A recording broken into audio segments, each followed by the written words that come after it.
Part of the appeal of open world games is exploration. Sure, you could just follow the main storyline, or you could go exploring and see what secrets are hidden out there for you. Welcome to the page, everybody. Jimmy or Chaos. Today, we have a really cool one. Hidden weapons. Hidden weapons in open world games. Some of these you probably never discovered on your own. Some of them you may not even know to this day actually exist. Drop a like. Make sure you guys are subscribed with your notifications on, and we're going to go over 25 hidden weapons in open world games. And we're going to start off in Fallout 3 with the experimental MIRV, the M-I-R-V. Now, when it comes to influential open world games, Fallout 3 was one of the most significant. This game was jam-packed with secrets, and the experimental MIRV was one of the most devastating. By checking out the Keller family transcripts, you'll be led to the National Guard depot, where you'll eventually and hopefully find this nuke launcher that can blast out 8 miniature A-bombs at once. Now, don't get too excited because the ammo, it's really hard to find, so you have to use it sparingly. The depot itself is also a bit of a maze, so you may want to use a map. Next on our list is Far Cry 5 and the Magno Pulsar. We've got some really cool names on here too. Far Cry 5, let's be real. It brought the ridiculous open world action FPS to the United States, and it plopped you right in a fictional area of Hope County, and it was crazy. The Magno Pulsar is a piece of seemingly alien technology. It can blast enemies away from you or completely vaporize them, although they don't leave behind any loot when you do that. So there's a little fact for you. Now, to get this awesome weapon, you'll need to go a Holland Valley, and then Out of This World side mission from Larry Parker. It's a bit of a grind. It takes some time, but just keep helping Larry out because the payoff is the Magno Pulsar. Let's go back to the Fallout series. Fallout 4, Le Fusil Terribles, I think. Terribles? Terribles? I don't know. This unique shotgun comes from insane power, but it's a bit of a feat to add to your inventory. You find it in Libertalia, in the captain's headquarters, and you'll have to deal with dozens of highly equipped enemies guarding this area. Now, it deals an extra 25% damage with every shot, and it features great ammo capacity. It allows you to spray and pray until the sun comes out. Now, recoil can be a little intense, but at close range, it's ridiculous. Now let's hop over to Saints Row 4, the Loud Locust. Remember that scene in Men in Black when Agent J shows off his noisy cricket? It was his dinky little handgun with a deceptive amount of power. Well, the developers of Saints Row 4, they decided to throw this in as a reference. Instead of the noisy cricket, you got the Loud Locust, which can be found inside the employees-only room at the Let's Pretend store. Shoot down the door, then shoot all the portraits of the workers, and after that, look around and find it. It'll be sitting on an armchair for you to easily pick up and walk away with. Just be sure you're standing a safe distance from your target when you pull the trigger. Let's bounce back to Fallout 4 really quick. The Alien Blaster Pistol. I know, it's not a very creative name. It's okay. Fallout 4 may not have been the best game in the series, but it did have some really cool weapons and some very well-kept secrets. If you want to get your hands on one of the Alien Blasters, you'll have to keep an eye out for distress signals. Now, eventually, one of them will take you to a downed UFO, so keep your eyes open for a trail of alien blood and follow it to the source. After you kill the UFO's pilot, you'll be able to take his blaster for yourself, and you will not be disappointed. If you max out your science stat, you can also upgrade the Alien Blaster to run off fusion cells, which makes the ammo way easier to acquire. Now let's move over to some zombies. Dying Light, the EXP Caliber. You get it? Excalibur. Yeah. How many of you are still playing Dying Light 2? If you're on Dying Light 1, check this out. The Excalibur, I don't know why I said X like that, can be found sticking out of a body that's washed up on a rock by the fisherman's village. And just in case you didn't know how awesome it was, the body literally goes up in flames when you remove the weapon from its chest. Now, this does really good damage. It's a solid crowd control weapon as well. Just remember, it can't be repaired, so you need to take care of it. Now let's go over to Far Cry 6. The Deagle, the Desert Eagle. Sometimes you just stick with the classics. The Deagle is a hidden weapon in Far Cry 6, and to get your hands on it, you'll have to finish the treasure hunt called The Last One to Leave. Now, it's the only treasure hunt available in Esperanza region, so you won't have trouble finding it, but the rewards, they're very, very worth it. The Deagle can be improved at the workbench, but even on its own, it's extremely powerful. Now let's move over to some comic genre pop culture stuff in Batman Arkham Knight. The Freeze Blast, or Ice Grenades, as the community sometimes calls them. They were introduced in Arkham City. They played a huge part in the combat and the problem solving. However, a lot of people completely missed the fact that they were available in Arkham Knight. When you're in Panessa Studios, check the left side of the room and you'll find the Freeze Blast sitting on the table. You can then pick it up and use them like normal for the rest of the game. Now, I know plenty of people who went through the entirety of Arkham Knight, which is a massive game, never knew these were there. They're easy to miss, which I'm not really sure why, but they are. Little Evie in Borderlands 2. Now, Borderlands has hundreds upon hundreds upon hundreds of guns for you to mess around with, collect them all, and that's part of the game's addicting charm. Little Evie is a unique pistol in the second Borderlands game that can only be acquired by killing Mr. Bubbles without letting Little Sis take any damage during the fight. Now, you can find this fight in the Magnus Lighthouse area, and it's a lot harder said than done, but the Little Evie is a very helpful handgun, and, I mean, it's got some shocking special effects. Now, let's move over to an open-world franchise that I absolutely adore, Just Cause. Just Cause 3. The Eden Spark. The Just Cause series, it's just fun. Giant maps, tons of weapons, freedom to do whatever you want. What could go wrong? The Eden Spark appeared in Just Cause 3, and it can only be acquired after installing the Bavarium Sea Heist DLC pack. Once you do that, well, you can find the Eden Spark in the main lab of the research base during the mission. The heist begins. Make sure you're paying attention. It's a lightning gun that is insane when you get it and completely overpowered once it's upgraded, so make sure you start grinding as soon as you get your hands on it. Do we have any Zelda fans out there? How about the Master Sword in Breath of the Wild? Now, it's one of the most iconic video game weapons of all time, but in most Zelda games, it's also part of the critical path. In Breath of the Wild, however, you have to know where to find it. The Master Sword requires a ton of grinding in order to get required. I mean, you need 13 hearts to pull it out of the ground, which is a pretty awesome mechanic. If you haven't beefed Link up enough, the Master Sword will literally kill you if you try to pick it up. This one isn't as much of a secret anymore since everybody knows about it, but when the Master Sword was first discovered in Breath of the Wild, it was a huge deal, and there's still lots of players who never found it without the help of the internet. Now, let's talk about the Sword of Transitus. I hope I said that right. Transitus? It's in Rage 2. Sword's actually pretty easy to get in gameplay, but it still gets a spot because Rage 2 was instantly forgotten by the entire world when it came back out, or when it came out in 2019. So I'm gonna guess none of you knew about this DLC sword. It's acquired by entering the Deadlands area of the map, which can only be unlocked by getting the Terramania DLC.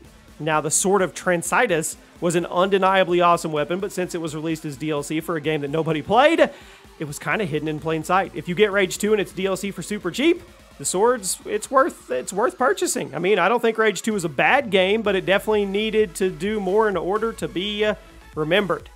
Back to Far Cry 6. Into Orbit. Now, with a name like that, it's got to be spicy.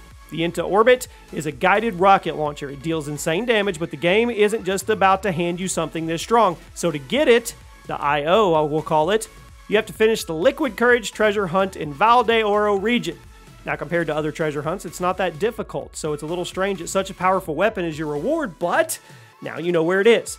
Basically, if you skip the treasure hunts on your first run of Far Cry 6, you might want to go back and do them because some of the rewards, not just this one, are pretty insane. Viper Venomous Swords in The Witcher 3. Now, we're still waiting on the Witcher next gen upgrade. If you're playing the Hearts of Stone expansion in The Witcher 3, you're probably familiar with the Viper gear set. Now, there's a few weapons and armor pieces that carry the Viper name, but the swords are probably the hardest to find and acquire. The Viper Venomous Silver Sword can deal well over 500 damage per swing, while also boosting your XP by 20% and increasing your critical damage by 75%. I mean, it's a lot. Your critical hit goes up, and it even has a 15% chance of poisoning whoever it makes contact with. You can only get the sword during the quest Whatsoever a Man Soweth. So keep your eyes open when the time comes. Make sure that you, make sure you side with Ogeard instead of Odin as well. Now, Red Dead Redemption 2. The Broken Pirate Sword. This map has a ton of nooks and crannies to explore, and while the secret weapons may not be as crazy as the GTA games, there's still some pretty awesome ones. The Broken Pirate Sword is a great melee weapon thanks to the additional range it possesses over a knife or a hatchet. You can find it sitting in an abandoned boat located south of the St. Denis Bridge. Now, the damage is solid, the range is great, and you'll be able to honestly win most of your close range fights with it. Now let's go back to Skyrim, the Wind Shear. Now, Skyrim is a massive game that people are still finding new details about a decade later. The Wind Shear is a sword that's extremely powerful but can only be acquired in specific circumstances. It can't be found until the mission Hail Sithis, and that mission has to be initiated, but you can find it in a piece of wood on a ship called the Kateria, but once you get it, you'll be treated to something pretty cool. The wind shear has incredible staggering power in combat and block bashing with it. I mean, it has a 39% of paralyzing the enemy for a short time, which makes them much easier to take out. And this effect even works on larger enemies like dragons. Speaking of dragons, Dragon Age Inquisition, the Encore Schematic. Raise your hand if you're hyped for Dragon Age 4. The Encore Schematic staff was added with the Trespasser DLC. It can only be acquired by mages, but it gives you a huge leg up in combat. When you enter the crossroads, look for a skeleton holding a treasure map. The map will tell you where 4 statues are located, and retrieving all 4 will also give you the Encore Schematic. Now, if you don't find that treasure map, there's no way you're getting the staff, so you have to make sure you have that first. Now we're going back to Fallout 4 again. Adam's Judgment. If you're a fan of using melee weapons in Fallout, you're going to like this one. It's a ridiculous hammer-type weapon. It's locked behind the Far Harbor DLC and acquired by completing the Children of Adam's faction quest line. So expect a little bit of a grind, but once you get it, you'll never use anything else. The damage is high, deals a ton of radiation with every swing, so nothing that gets too close to you is going to have a chance to walk away. It's basically a nuclear sledgehammer. It is. That's exactly what it is. Let's stick with Fallout 4. The Ashmaker. It's one of the coolest weapon names on this list, and it's a minigun that deals fire damage on top of being a straight-up bullet hose. However, it's a really easy weapon to completely miss.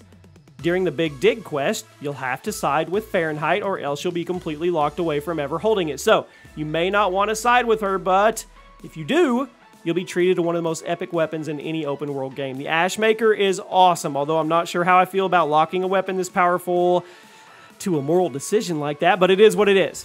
Doesn't having powerful weapons as rewards for certain actions kind of defeat the purpose of having a moral choice system in the first place in a game? I know, we just went way too deep. Let's move on. Midnight's Pistol in Red Dead Redemption 2. Many have compared this hidden handgun to the iconic Golden Gun from GoldenEye 007. I see it. To get this weapon, you'll have to complete the quest, The Noblest of Man and a Woman, and keep your eyes open so you can grab it. It's in really good condition and has an amazing fire rate with solid accuracy. Visually, it's an awesome weapon, and in a Wild West setting, it can actually come in really handy. Now let's get into an open world game that I really enjoy, Assassin's Creed Origins. The Staff of Sehetep, I hope I said that right, in the first RPG, right? The Staff is a ridiculously overpowered melee weapon that asks quite a bit of you in the process. Now, it may deal enough damage to kill almost anything in the game with little effort, but you have to finish the side quest Bad Faith to actually get it, and that's hard to do and hard to find, honestly. It's at Crocodilopolis. I think that's how you say it. It's hard, but if you stick with it, you'll be treated to one of the most busted things in any Assassin's Creed, but you won't be judged if you never got it. It was easy to miss, and it was hard to pick up. Let's go back to Dying Light 2, the Cyberhands 2177. Now, in order to get this weapon, you'll need to head over to the VNC Tower and then figure out a way to get all the way to the top. Here's a little tip. If you complete the mission broadcast, you'll unlock an elevator that makes this entire process way easier, but it is possible to just scale the outside of the building. Once you're at the top, use a glider to get to the nearby moss-covered rooftop with an antenna sticking out. Then, climb through the ducts on the south side and glide to the building covered in trees. There, you'll meet an NPC named the Liquidator, who will give you a brand new blueprint for Cyberhands 2177, which are very reminiscent of the Mantis Blades from Cyberpunk. It's a little complicated, but they're super worth it. Next up, the grenade launcher in GTA 5. Now, most weapons in GTA 5 can be bought one way or another, but if you want the grenade launcher for free, there is actually a hidden one you can get. By using the letter scraps to your advantage, you can find a hidden spot underwater in the cave with scrap number 30. Now, dive deep, check behind the boat, and you should find a grenade launcher sitting next to a rock. You can grab it, take it to the surface, and start using it completely free of charge. Everything is better when it's free, especially grenade launchers. Okay, 2 secret weapons left. The first is in The Witcher 3, and it's the Erendite. Considered by much of the community to be one of the best weapons in the game, it's a silver sword that can only be found after installing Blood and Wine's expansion and completing There Can Only Be One quest. Only then will it be available for you, but it's worth it. The sword gets 10% power increase every time you hit somebody with it, eventually building up its power to the point that every single swing is a critical hit. I mean, it makes the game a lot easier, and having a silver sword this powerful, it comes in handy. And the final one is, yes, Mjolnir in Assassin's Creed Valhalla. Now, AC Valhalla may not be the most iconic game on the list, but Mjolnir is probably the most iconic weapon, so here it is. you get your hands on it, it's a huge task. So, I mean, it should be. You should be worthy.